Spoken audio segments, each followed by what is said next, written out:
What's up with it, Raider Nation? It's your boy, Raider Honcho, and I'm back with a brand new video for you.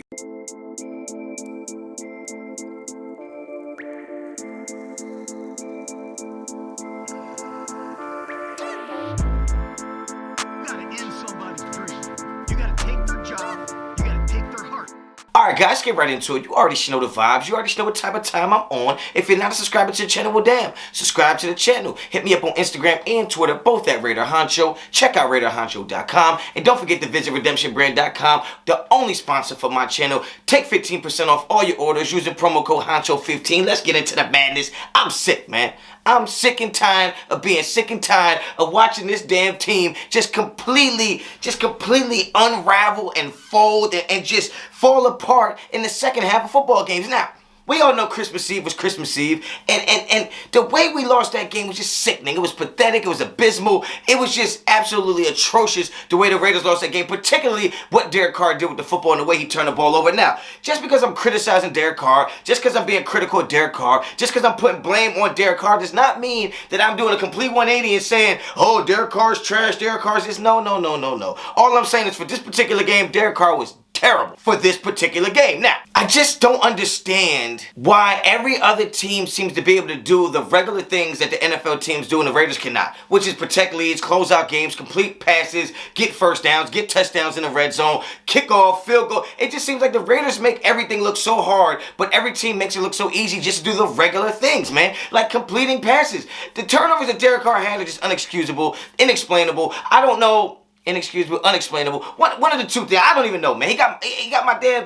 I can't even speak, man. I can't even speak on it because it's just so terrible. It's such a terrible taste in my mouth. I woke up Christmas Day happy, celebrating the family, all the blessings that have come to me this year, even though it's been a tough year for me mentally and physically. But I'm trying to celebrate now. And all I keep thinking about is how open Hunter Renfrow was. Every time I see somebody open a gift, I think open. Hunter Renfrow was open. Every time somebody opened the bottle, I think, Hunter Renfrow was wide open. Every time somebody opened a damn door that welcomed me in with open arms, all I thought about was how open Hunter Renfrow was. God damn. I digress. But now, it seems that Josh Jacobs has some things to say. Devontae Adams is liking posts on Twitter. It seems like people are being called out subliminally, but we don't really know what the players' frustrations are, right? We don't know where their frustrations lie with, right? Who they're towards. We just know players are frustrated. If I'm Josh Jacobs, I'm mad as hell. If I'm Devontae Adams, I'm super mad because Devontae Adams is out there with no shirt underneath. So you know he wasn't bothered by the cold or the weather or the elements, but somehow Derek Carr can't even get him a damn football. Devontae Adams opened the whole damn game. Devontae Adams opened the whole game and we could not get him the football. That was frustrating in itself. And no matter the turnovers you saw in that game, we still had the ball with about 45 seconds left, 3 timeouts. I thought there's no possible way we don't go down and at least tie this game up. That's just what I truly believed. And to see Hunter Renfrow wide open like that and see that ball flutter out of Derek Carr's hand where he didn't seem to be getting pressure but still seemed to be panicked somewhat, it just bothers me. It's just disturbing. And I understand that a lot of people have given me a lot of flack about supporting Derek Carr. And obviously this weekend made it easy to get at me and come at me as a fan of Derek Carr. But look, at the end of the day, being a fan of the quarterback that plays on a team you're a fan of shouldn't make you a target. People have to understand there's a difference between people that support Derek Carr and the people that stand Derek Carr. I support Derek Carr, but when he does bad things, I say he does bad things. But when I don't feel like it's completely his fault, I say it's not completely his fault. That doesn't mean that I'm biased, and that doesn't mean that I can't be objective towards Derek Carr's play, because obviously in this game, he played terrible. That's me being objective. There are still people out there that will say, but it was this, but it was that. I'm not doing any buts. I'm not. That sounded crazy. But what I'm saying is I'm not making any excuses. He played horrible. I think that the people that want to criticize everybody who supports Derek Carr and put him into one family of like, no, you're just a stand because you support him, I think you got to stop that. I think you got to be able to make the distinction between people that support his good play, call out his bad play, from the people that are just unapologetically biased towards Derek Carr. We got to do a better job with that because, again, I'm getting annoyed with being wrapped up in something that I have nothing to do with. Like, come on now. Cut it out. But Josh Jacobs had some things to say. He said he's pissed off. He said it's bullshit. He said that he sees the guys coming in every day busting their ass, but the results aren't there. And some people think he's blaming the coaches. But in reality, that's just a guy that's frustrated. And we don't really know who he's blaming. We can just speculate who he's blaming, but we really don't know. He has to be frustrated with Derek Carr. I'm sure he's frustrated with the line at times. I'm sure he's frustrated with the holding penalties. I'm sure he's frustrated with the play call. And the fact that the Raiders seem to do better when Josh Jacobs is heavily involved in the game plan, and then there's certain games where it matters the most where he's not not heavily involved in the game plan, I think that alone will frustrate him. But we don't know if it's directed at the head coach. We don't know if it's Derek Carr changing plays. We don't know if it's the OC. We really don't know. We just know he's frustrated. A lot of people are trying to, try to say that he is working his way out of here. He's talking his way out of Las Vegas. I mean, I don't really know that. I can't speak to that. I don't want to speculate on that. I think him coming back to Vegas was always going to be 50-50 anyway when you think about the kind of money he's going to acquire with having a great year that he's having right now. So we don't know if the Raiders are going to pay that price tag or just try to replace him. I don't think what he's saying has anything to do with his future. I do think it just has something to do with his present. And he's presently frustrated with the situation because the Raiders have lost like 7 games they should have won. Not could have won, but should have won. And this was another one. And the fact that the Dolphins lost just makes it even worse because the playoff implications were there. The Dolphins did their job. They lost. They did what they're supposed to do for us.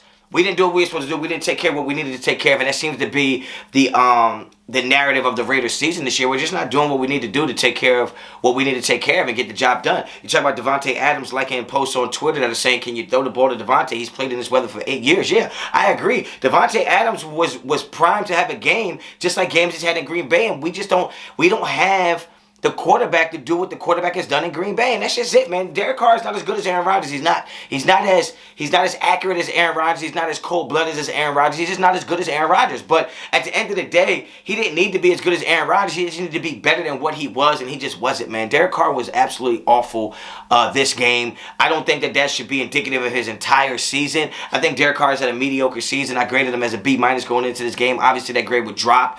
But I think Derek Carr has done some good things, and Derek Carr has done some awful things. He's been inconsistent all year. That's just, it is what it is. When you talk about Josh McDaniels, I mean, Josh McDaniels has been inconsistent all year. Sometimes he's calling great games. Sometimes he's not. Sometimes he's been having great first half. Second half has been pretty pathetic. That's been the narrative. That's been the norm all season.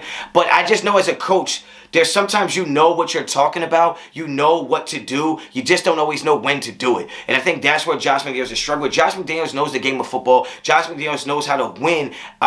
Theoretically, he knows how to win. He just doesn't know when to apply certain things. He doesn't know when to put his foot on the gas. Doesn't know when to take it off. Doesn't know when to go to the run. Doesn't know when to let the quarterback have more freedom at the line. I don't think Josh McDaniels should be fired at all. I just think you got to give him some time to work those things out. And I said this in the first few weeks of the season. He has to prove that he knows how to win as a head coach, not just as a coordinator or as an offensive guru or quarterback coach. He needs to prove as a head coach that he can pull the trigger and make those decisions when it matters the most.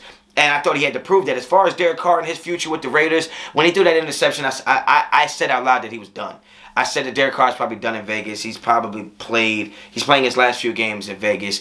But that's just me speculating. I don't know what the situation is going to be. I don't think that Josh McDaniels wants to start over with a rookie quarterback. I don't think Davante wants to have a rookie quarterback. Not saying you can't get one that's good. I understand the Patrick Mahomes and the Herbert scenarios and the Joe Burrows.